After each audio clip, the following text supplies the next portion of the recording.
Nagbabalik ang PTV Balita ngayon. Nakatakdang iproklama ng sabay-sabay ang 12 senador na nanalo sa 2025 midterm elections ayon sa COMELEC. Sa kabila ng mosyon na maagang iproklama ang nangungunang 6 na kandidato. Ayon kay COMELEC Chairperson George Erwin Garcia, dahil sa darating na Sabado na tinatayang maiproklama ang mga nanalong senador, mas maiging hintayin na lamang ito para makapagsagawa ng full proclamation.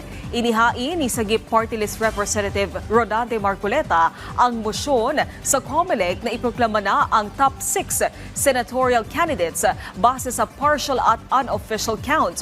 Magugunitang pumapang-anim si Marcoleta sa senatorial race. Satisfied umano si Pangulong Ferdinand R. Marcos Jr. sa inisyal na resulta ng Hatol ng Bayan 2025. Paliwanag ng Malacanang, nakikita lamang dito na ang mga binoto ay mayroong sariling dignidad at paniniwala para sa ikauunlad ng bayan. Kaugnay nito, hinikayat naman ng Malacanang ang mga bagong halal na opisyal na bigyang prioridad ang paglilingkod sa bayan. Umaasa ang Pangulo na ang bawat isa, ang lahat sa kanila, na binoto ng sambayanan ay tutugon sa pangangailangan ng taong bayan. Samantala, alamin natin ang ibang balita sa PTV Davao mula kay Jay Lagang.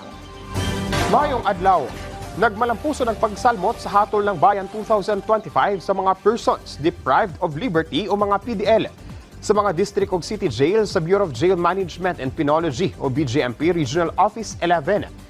Di na nasa 588 ka mga PDL voters ang nakaboto. 185 PDL voters ang gikan sa Digo City District Jail.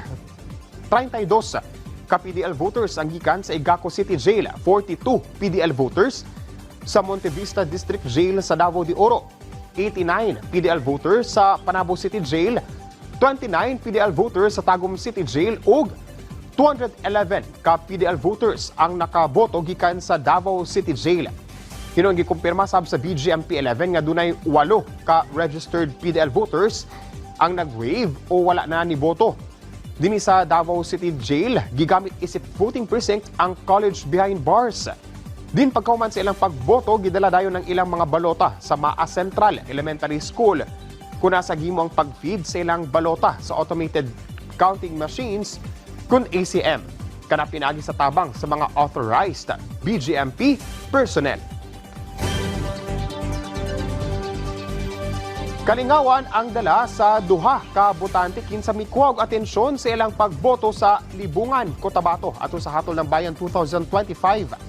Kada human nga nakuan sila og video nga nagsuot og gown pati natag-as nga heels.